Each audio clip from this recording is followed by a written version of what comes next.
3 नवंबर को Jaipur road accident में 14 लोगों की मौत हो गई थी। एक डंपर कई किलोमीटर तक गाड़ियों को टक्कर मारता हुआ चला गया था। हादसे के बाद आरोपी ड्राइवर को तुरंत पकड़ लिया गया था। आरोपी का नाम कल्याण मीना है। कल्याण मीना का अब कबूलनामा सामने आया है। उसने बताया कि हादसे वाले दिन क्या हुआ था। आज तक से जुड़े शरद कुमार की रिपोर्ट के मुताबिक आरोपी ने पुलिस को बताया कि डंपर चलाने से पहले उसने 2 बार देसी शराब पी थी। उसने 3 चीजों का जिक्र किया। रिपोर्ट के मुताबिक इन 3 चीजों में उसने देसी शराब, घर का कलेश और कार चालक से बहस का जिक्र किया है। कल्याण मीना से 3 घंटे तक पूछताछ चली। इस 3 घंटों में उसने क्या क्या बताया, हम एक एक करके वो जानेंगे।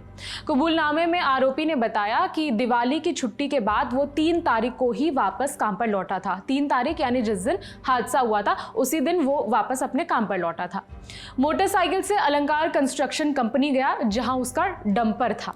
सुबह करीब 9 बजे रास्ते में उसने देसी शराब पी।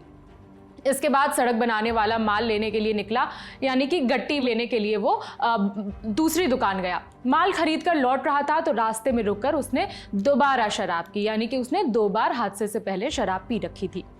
रिपोर्ट में आगे कहा कि आरोपी ड्राइवर ने अपने कबूलनामे में बताया कि घर के कलेश से भी वो परेशान था।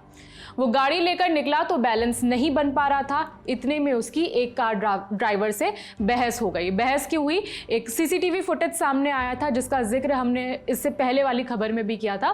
सीसीटीवी फुटेज में नजर आया था कि कार ड्राइवर और आरोपी जो डंपर ड्राइव कर रहा था उन दोनों की आपस में बहस हुई थी और ये मेन एक्सीडेंट से पहले का सीसीटीवी था। कार से आरोपी के डंपर की हल्की सी टक्कर हो गई थी। कार ड्राइवर और आरोपी की बहस शुरू हो गई थी। इसके बाद सीसीटीवी में दिखा था कि बहस के बाद आरोपी बार बार कार को टक्कर मार रहा था और टक्कर मारने के बाद जो कार ड्राइवर था उसने और लोगों को भी वहां पे बुलाया और बताया कि बार बार जो डंपर चला रहा है वो उसकी कार को टक्कर मार रहा है। हालांकि जब बहस ज्यादा हुई तो कार ड्राइवर को समझ में आ गया था कि आरोपी नशे की हालत में है, तो कार ड्राइवर ने समझदारी दिखाते हुए अपनी कार को साइड में कर लिया था। इसके बाद डंपर आगे की तरफ चला गया जहां एक्सीडेंट हुआ था। हाईवे की तरफ डंपर बढ़ गया। आरोपी कल्याण मीना ने बताया कि आगे जाने के बाद डंपर एक स्कूटी से टकरा गया। इसके बाद वो गाड़ी को और तेज भगाने लगा उससे बचने के लिए। वो इतने ज्यादा नशे में था कि उसे पता ही नहीं चल रहा था कि वो अपने डंपर से कितने लोगों को टक्कर मार रहा है। नशे की हालत में गाड़ी चला रहा था और बिना सोचे कि कितने लोगों को रौंदा जा रहा है वो आगे बढ़ता चला गया। आपको बता दें कि हादसे के तुरंत बाद उसे पकड़ लिया गया था आरोपी को और मेडिकल रिपोर्ट में शराब पीने की पुष्टि हुई है। शराब पीकर गाड़ी चलाने पर आरोपी ड्राइवर पर गैर इरादतन हत्या का केस दर्ज किया गया है और इसके साथ ही नो एंट्री जोन में दिन में हैवी व्हीकल को एंट्री देने पर मौके पर तैनात 3 परिवहन कर्मी और 2 पुलिस कांस्टेबल्स को सस्पेंड किया गया है। ये अभी तक एक्शन लिया गया।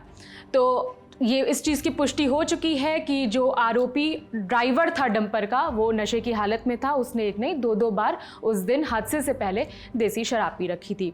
इस हादसे में 14 लोगों की मौत हो गई थी।